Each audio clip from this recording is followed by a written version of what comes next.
अब Donald Trump और Vladimir Zelensky की ऐतिहासिक मुलाकात की तारीख सामने आ गई है। यह मुलाकात क्यों ऐतिहासिक है मैं बाद में बताऊंगा। यह 28 जुलाई को वॉशिंगटन में होगा। जेलेंस्की अपनी टीम के साथ ट्रंप से मिलने जा रहे हैं क्योंकि अमेरिका ने युद्ध खत्म करने की योजनाएं पेश करने का वादा किया है। मुख्य विषय यूक्रेनी वायु रक्षा को मजबूत करना और पैट्रियट मिसाइल उत्पादन के लिए लाइसेंस है, और यही खास बात है। जबकि सर्गे लावरोव रूस के विदेश मंत्री सार्वजनिक रूप से डोनाल्ड ट्रंप पर हमला कर रहे हैं और उन पर एनकरेज समझौतों को विफल करने का आरोप लगा रहे हैं। पासान शब्द पर सोचते हुए, जैसा कि पिछले एपिसोड में बताया था, क्रेमलिन के प्रवक्ता दिमित्री पेस्कोव ने कहा कि मॉस्को अमेरिका के नए प्रस्तावों का इंतजार करेगा। इस दौरान ट्रंप अपनी सोशल नेटवर्क ट्रू सोशल पर व्लादिमीर जेलेंस्की के इंटरव्यू का वीडियो साझा कर रहे हैं।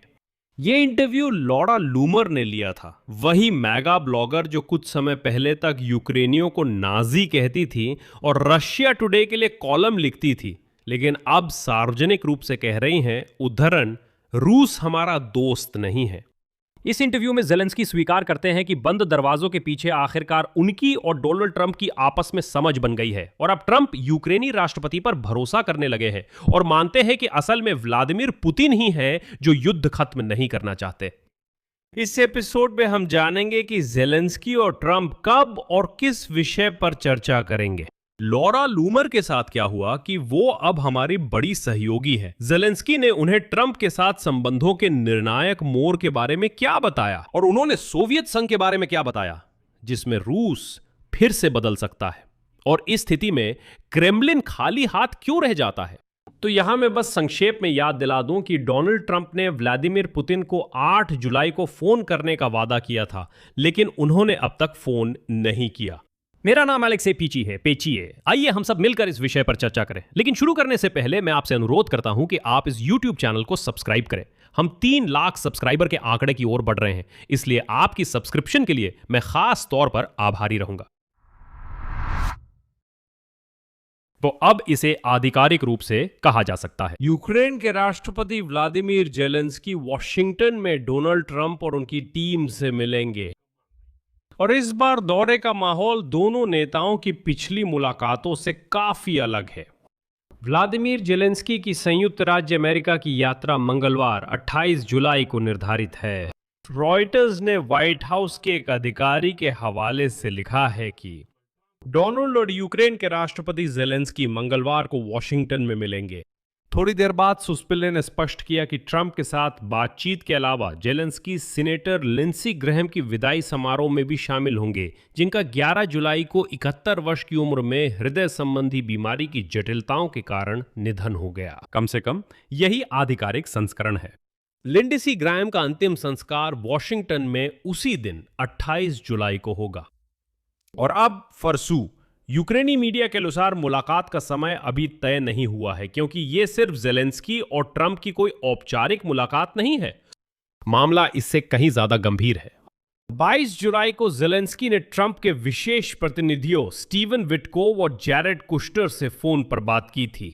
उस बातचीत में यूक्रेन से राष्ट्रपति कार्यालय प्रमुख किरिल बुदानोव, पहले उप प्रमुख सर्गे किस्लित्सा और मुख्य वार्ताकार शामिल थे। यूक्रेन की टूवर्ड से वार्ताकार रुस्तम उमेरोव थे, जो शायद अब पूरी तरह वॉशिंगटन चले जाएंगे और वहां यूक्रेन के राजदूत का पद संभालेंगे।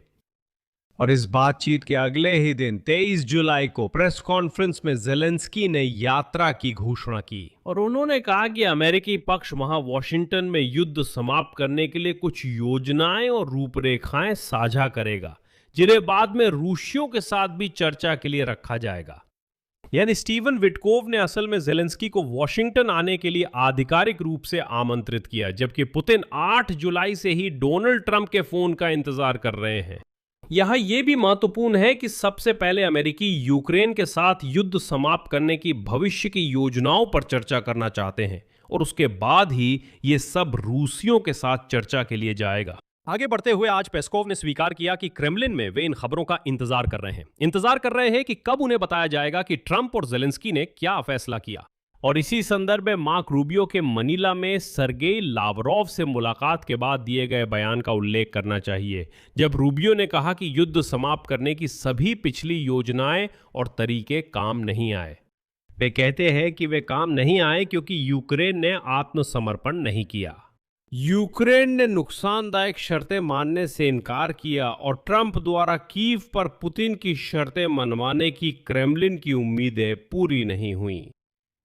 अब यूक्रेन अमेरिका वार्ता में भविष्य की शांति योजनाओं के साथ यूक्रेनी वायु रक्षा मजबूत करना और पैट्रियट मिसाइल उत्पादन के लाइसेंस पर चर्चा शामिल है।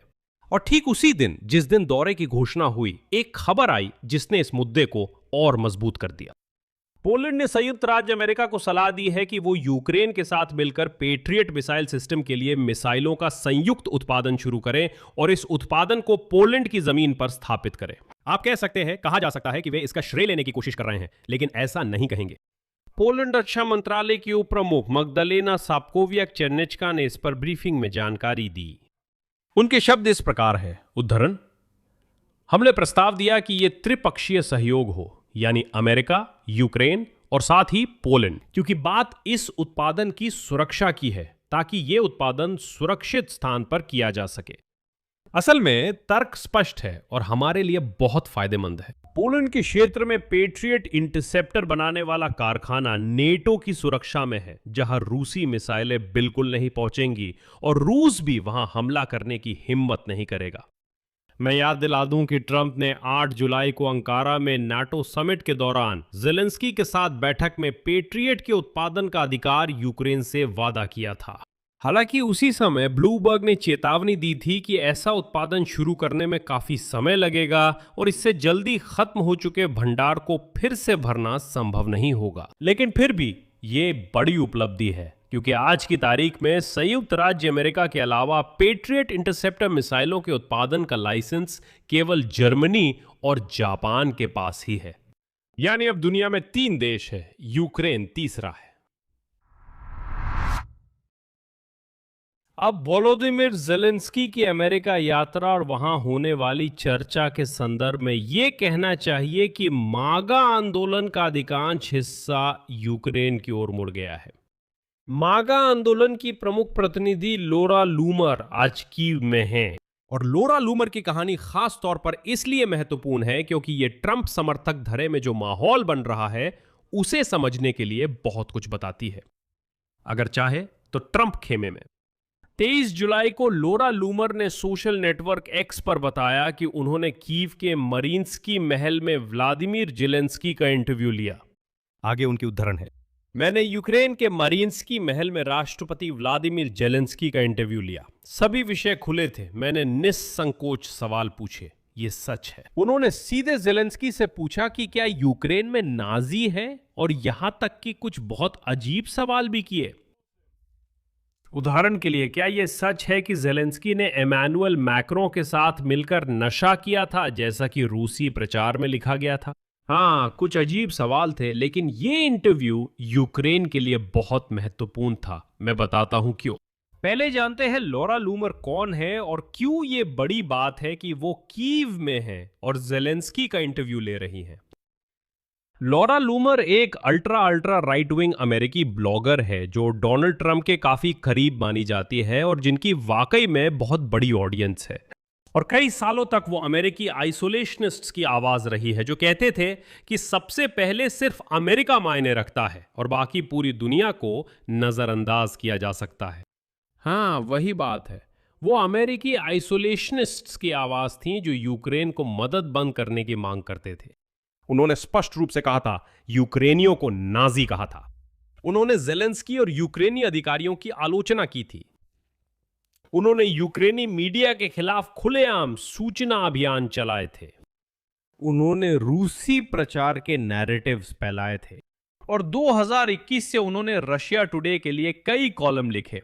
यानी वे सीधे क्रेमलिन के प्रचारक चैनल के लिए काम कर रही थी। अच्छा, तो चलिए मैं पुराने दिनों का उनका एक आम उद्धरण पेश करता हूं। इस उद्धरण से आप पिछले वर्षों में लोरा लूमर का पूरा मूड समझ सकते हैं। उद्धरण, हम रूस से युद्ध नहीं कर रहे हैं। जब मैं देखता हूं कि हमारे राजनेता उन अमेरिकी करदाताओं की अनदेखी कर रहे हैं जिन्हें पहले से ही मुश्किल है, और हमारे 100 अरब डॉलर यूक्रेन भेज रहे हैं, तो मुझे घिन आती है। मई इस साल तक लॉरा लूमर ऐसी थी, लेकिन फिर यूक्रेन ने उनके संपादक को कीव और ओडेसा बुलाया। वो कीव पहुंचे, वहां रूसी गोलाबारी की चपेट में आ गए। लॉरा लूमर ने यूक्रेन से उनके असली वीडियो देखे। अचानक उन्हें सच्चाई समझ आई और बोले, यह कैसे हो सकता है? तो ये कैसे हो सकता है कि रूस, जिसे वो रूढ़िवादी ईसाई आस्था की रक्षक मानती थी, वही रूस मिसाइलों से पूरे पूरे शहरों को तबाह कर रहा है जहां वैसे ही ईसाई रहते हैं। बस फर्क इतना है कि वो यूक्रेन में है। वो कहती है, ये क्या हो रहा है? रुको रुको, हमें बताया गया था कि यूक्रेन में नाजी हैं, कि वो वहां धर्म के खिलाफ है, कि ये नाजी यूक्रेन में है। वहां पादरियों को मारा जा रहा है, चर्च बंद किए जा रहे हैं, और रूस है जो रूढ़िवादी ईसाई आस्था की रक्षा करने जा रहा है। यहां आकर पता चला कि ये लोग यूक्रेनी शहरों पर बमबारी कर रहे हैं, ईसाइयों को मार रहे हैं और रुकने का इरादा नहीं रखते। फिर वो तब चकित रह गई जब यूक्रेन के राष्ट्रपति ने 4 जुलाई को अमेरिका को स्वतंत्रता दिवस की शुभकामनाएं दी, जबकि रूस ने मेदवेदेव को ईरान भेजा था ताकि वो खमनी से विदाई ले सके, यानी अमेरिका के दुश्मन से। आखिरकार वो कीव पहुंची ताकि समझ सके क्या हो रहा है। और अब कीव से ही लॉरा लूमर ने सार्वजनिक रूप से स्वीकार किया कि वो सालों तक रूसी प्रचार के प्रभाव में रही थी। उसका मौजूदा बयान कुछ यूं है, रूस हमारा दोस्त नहीं है। उसके अनुसार यूक्रेन की यात्रा ने उसे यह समझने में मदद की कि जिन बातों पर वो पहले विश्वास करती थी उनमें से कुछ झूठ थीं। और वैसे कीव में लॉरा लूमर की पहले पड़ावों में से एक थी कीव पेचेर्स्क लावरा, जिस पर उन रूसियों ने हमला किया था जो कथित तौर पर रूढ़िवादी ईसाई आस्था की रक्षा कर रहे हैं। कीव में लूमर ने ज़ेलेंस्की का इंटरव्यू लिया, और हमारे लिए इस पूरी कहानी में सबसे महत्वपूर्ण बात यह है कि डोनाल्ड ट्रंप ने अपने सोशल नेटवर्क ट्रू सोशल पर इस इंटरव्यू के एक अंश को साझा किया। लूमर ने लिखा कि अमेरिकी राष्ट्रपति ने उसकी बातचीत पर अच्छी प्रतिक्रिया दी। यहां मैं ये उल्लेख करना चाहूंगा कि लॉरा लूमर डोनाल्ड ट्रंप के बहुत करीबी ब्लॉगर है। वे गले मिलते हैं, कई कार्यक्रम साथ किए हैं, और वो हमेशा पास रहती हैं। यहां तक कि उन्होंने व्हाइट हाउस के कुछ स्टाफिंग फैसलों को भी प्रभावित किया था। मैं ईमानदारी से कह रहा हूं ताकि आपकी उम्मीदें ज्यादा ना हो। लॉरा लूमर का रुख बदलना अभी ट्रंप प्रशासन की पूरी नीति में बदलाव नहीं है, लेकिन जब कोई व्यक्ति जो सालों से क्रेमलिन के विचारों को मैगा दर्शकों तक पहुंचा रहा था सार्वजनिक रूप से मानता है कि उसे धोखा दिया गया, तो ये उस माहौल में बहुत बड़ा बदलाव है जो पहले हमारे लिए सबसे ज्यादा शत्रुतापूर्ण था। सोचिए, मैगा आंदोलन की प्रवक्ता कह रही है कि मैं गलत थी, मुझे गुमराह किया गया। मैं सच में उम्मीद करता हूं कि मैगा आंदोलन वाकई में बदलना शुरू करेगा। और सबसे अहम बात यह है कि लॉरा लूमर इस मामले में अकेली नहीं है। एक और मैगा ब्लॉगर, यह ब्लॉगर जो पहले रूस का समर्थन करता था, आज अचानक अपना रुख बदल चुका है। पॉडकास्टर टिम पूल ने कहा कि अब वो यूक्रेन की जीत का समर्थन करते हैं और माना कि यूक्रेन उद्धरण अपने अस्तित्व के लिए एक दुष्ट तानाशाह के खिलाफ लड़ रहा है। उन्होंने उम्मीद जताई कि ट्रंप कीव की मदद जारी रखेंगे, जबकि पहले वे यूक्रेन को कोई मदद ना देने की मांग कर रहे थे। यही टिम पूल सिर्फ 2 साल पहले यूक्रेन को उद्धरण संयुक्त राज्य अमेरिका का मुख्य दुश्मन कह रहे थे और सैन्य सहायता बंद करने की मांग कर रहे थे। और बाद में पता चला कि उनसे जुड़ी कंपनी, कहे तो ये काफी शर्मनाक निकला, संयुक्त राज्य अमेरिका के भीतर प्रो-क्रेमलिन नैरेटिव्स फैलाने के लिए रूसी पैसे ले रही थी। कुल मिलाकर सबसे बदनाम मैगा कार्यकर्ताओं के रुख में बदलाव की प्रवृत्ति भी हमारे पक्ष में है। अब जानते हैं वोलोदिमीर ज़ेलेंस्की ने इसी इंटरव्यू में लॉरा लूमर से क्या कहा। उन्होंने डोनाल्ड ट्रंप से संबंधों में आए बड़े बदलाव का जिक्र किया। उनके अनुसार ऐसा पहला मौका वेटिकन में हुई मुलाकात थी जो पोप फ्रांसिस के अंतिम संस्कार के दौरान हुई थी। ज़ेलेंस्की ने कहा कि उस मुलाकात में वे और ट्रंप अकेले थे, वहां न अनुवादक था न सलाहकार। इसके बाद उनकी बातचीत सकारात्मक रही।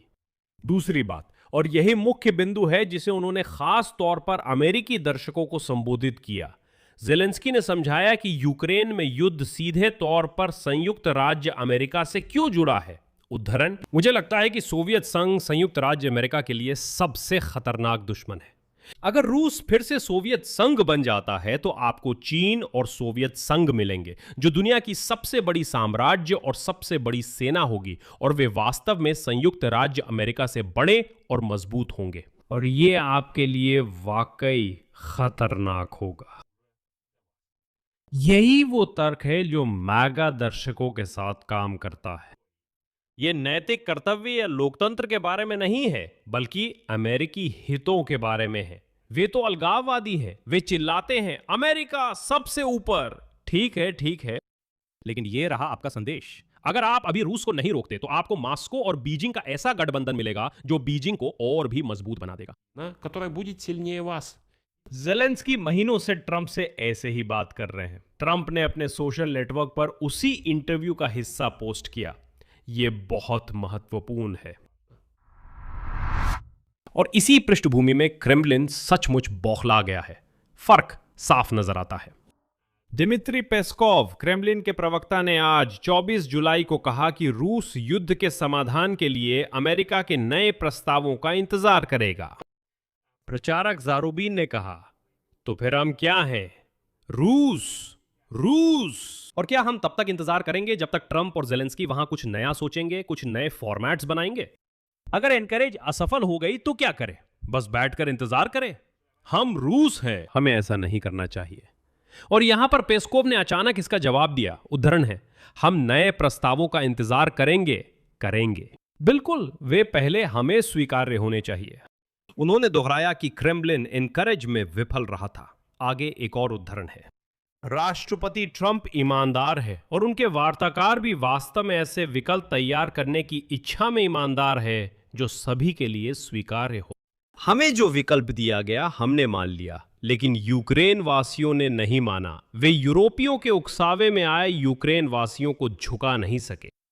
मुझे लगता है इसे आमतौर पर तारीफ समझा जा सकता है, यहां तक कि पेस्कोव जैसे इस घटिया आदमी के मुंह से भी इसे तारीफ की तरह लिया जा सकता है। यहां तक कि ट्रंप भी, जैसा कि पेस्कोव ने कहा, यूक्रेन वासियों को नहीं मना सके। और पेस्कोव ने एक और बात कही जो याद रखने लायक है। उनके अनुसार ट्रंप प्रशासन की स्थिति में दोहरापन है और मॉस्को इसका फायदा उठाने का इरादा रखता है। उद्धरण, ट्रंप प्रशासन की स्थिति में ऐसा दोहरापन है जिसका हमें उस हद तक इस्तेमाल करना चाहिए जहां तक वो हमारे हितों के अनुकूल है। उनकी शांतिपूर्ण समाधान में योगदान की इच्छा हमारे हितों के अनुकूल है। क्रेमलिन मानता है कि वो अमेरिकी प्रशासन की विरोधाभासों का फायदा उठाने की योजना बना रहा है। इंतजार करना, अपने लिए स्वीकार्य शर्तों की मांग करना और यह उम्मीद करना कि कभी न कभी वॉशिंगटन खुद ही झुक जाएगा या बिक जाएगा। साथ ही आज रूस के विदेश मंत्री सर्गेई लावरोव ने, मैं याद दिला दूं, ट्रंप पर महत्वपूर्ण समझौतों को विफल करने का आरोप लगाया और कहा कि रूस ने एक सिद्धांत के तहत काम किया। उद्धरण, जो कहा वो करके दिखाया। लेकिन अमेरिका ने यूक्रेन पर दबाव डालने का अपना वादा पूरा नहीं किया। असल में लावरोव ने कहा कि ट्रंप अपने कहे के पक्के आदमी नहीं है और वादा नहीं निभाते। मुझे नहीं पता क्या अमेरिकियों को यह समझ आता है। ये जो रूसी बदतमीज भाषा है, मुझे लगता है कि शायद ही वे इसे समझते हों, क्योंकि ये पूरी तरह से रूसी संस्कृति है। ये जो बदमाश, गुंडे, अपराधी, गली के लोग, जो लड़का लड़के की बात, ये सब छुट भइये है। मुझे नहीं पता कि इसे सही से क्या कहते हैं, लेकिन कुल मिलाकर मुझे लगता है कि लावरोव थोड़े बहक गए हैं। जब वो रूस की सीमा के बाहर जाते हैं तो उन्हें समझना चाहिए कि वो सभ्य दुनिया में जा रहे हैं। वो अब उसकी गंवार देश नहीं है। वहां लोग बिल्कुल अलग भाषा में बात करते हैं। यहां मतलब भाषाई रूप से नहीं, बल्कि सांस्कृतिक रूप से अलग भाषा है। वहां ये बातें नहीं समझी जाती कि जो कहा वो कर दिखाया। वहां कूटनीति, समझौते, अनुबंध होते हैं जिन्हें साइन कर कानूनी रूप से पक्का और अनुमोदित किया जाता है। यह अंतर्राष्ट्रीय भाषा है। जो कहा वो कर दिखाया वाली भाषा नहीं। ऐसी भाषा में सिर्फ रूसी बदमाश बात करते हैं और दुनिया में और कोई ऐसी भाषा में बात नहीं करता। और अगर आप खुद को सभ्य दुनिया में दिखा रहे हैं तो आपको सभ्य दुनिया के नियम मानने होंगे। आपको साफ सुथरा रहना चाहिए, अच्छे कपड़े पहने और किसी समझदार इंसान को आगे लाएं। लावरोव जैसा चेहरा ना दिखाएं। अगर आप में से कोई एक ऐसा है तो उसी से दुनिया से बात करें, ना कि जिस तरह आप कर रहे हैं। इसमें हैरानी क्या है? ऐसी नसीहतबाजी के लिए माफ कीजिए, लेकिन इसमें हैरानी कैसी जब रूसी पर्यटक, मुझे याद है वे तुर्की या मिस्र कहीं जाते थे और कहते थे मैं तो सिर्फ रूसी में ही बोलूंगा। बेवकूफ, तुम्हें कोई नहीं समझता। अच्छा, बोलते रहो। अगर तुम सब भी दुनिया में हो तो वहां के नियम मानो। माफ कीजिए, मैं भावुक होकर विषय से हट गया। आगे बढ़ते हैं। जहां तक पुतिन पर दबाव बनाने की बात है, यहां अमेरिका की तरफ से एक साथ दो तरीके काम कर रहे हैं। पहला है दिवंगत सेनेटर लिंडसी ग्रैम का प्रतिबंध संबंधी विधेयक, और इसकी मुख्य बात, जैसा कि आप याद करेंगे, रूस के सबसे बड़े तेल खरीदारों पर 100% तक शुल्क लगाना। न्यूयॉर्क टाइम्स के अनुसार ट्रंप ने कहा कि अगर उन्हें प्रतिबंधों पर फैसला करने का अधिकार मिले तो वे विधेयक मंजूर करेंगे। उन्होंने कहा था कि दस्तावेज का विस्तार किया जा सकता है। इसमें ईरान पर प्रतिबंध शामिल है और यह अगस्त तक पारित हो सकता है। ज़ेलेंस्की की यात्रा ऐसे समय हो रही है जब इस विधेयक पर निर्णायक क्षण आया है। दूसरा जरिया अब हमारा है, यानी यूक्रेनी। ट्रंप ने माना था कि रूसी तेल रिफाइनरियों पर हमले युद्ध खत्म करने में मदद कर सकते हैं। वे कहते हैं यही वो एस्केलेशन है जो सच में शांति को करीब ला सकती है।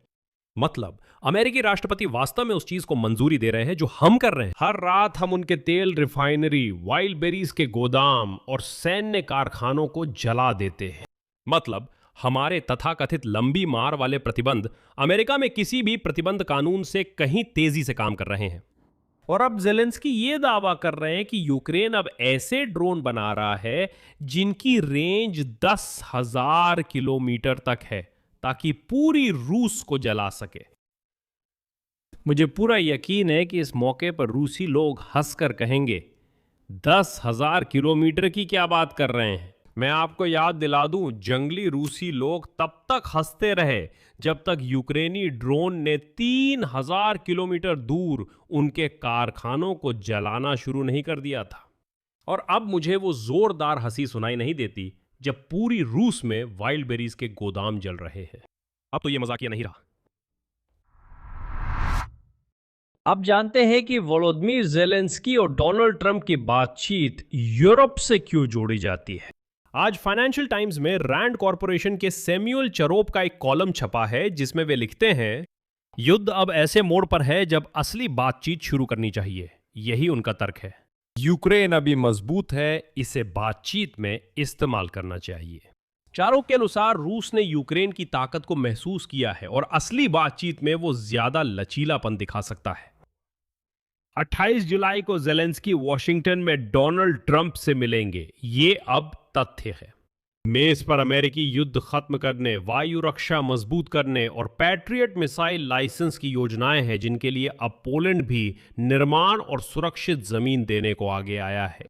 इस दौरान क्रेमलिन आहत पक्ष की तरह बर्ताव कर रहा है। सर्गेई लावरोव सार्वजनिक रूप से ट्रंप को उनके वादे पूरे न करने के लिए ताना मार रहे हैं। पेस्को प्रस्तावों का इंतजार कर रहे हैं और खुलकर कहते हैं कि वे ट्रंप प्रशासन की मतभेदों का लाभ उठाएंगे। और इसी बीच ट्रंप का भरोसा हमारी तरफ झुकता जा रहा है, इतना ज्यादा कि वो अपनी ही मागा ब्लॉगर के यहां ज़ेलेंस्की का इंटरव्यू रीपोस्ट कर रहे हैं, जो कल तक रशिया टुडे के लिए कॉलम लिखती थी और आज कह रही है कि रूस अमेरिका का दोस्त नहीं है। और वही पुतिन, याद दिला दूं, 8 जुलाई से अब तक इंतजार कर रहे हैं कि आखिर डोनाल्ड ट्रंप की वादा किया गया फोन कॉल कब आएगा। यहां मैं रुकता हूं। अपनी राय और निष्कर्ष कमेंट्स में लिखें, चैनल सब्सक्राइब करें, बेल आइकन दबाएं और लाइक करें। अगर आप इस YouTube चैनल के काम को सपोर्ट करना चाहते हैं तो आप इस वीडियो के डिस्क्रिप्शन में दिए गए लिंक और डिटेल्स के जरिए किसी भी डोनेशन से ऐसा कर सकते हैं। यही सब है। अपना ख्याल रखें। सबको अलविदा।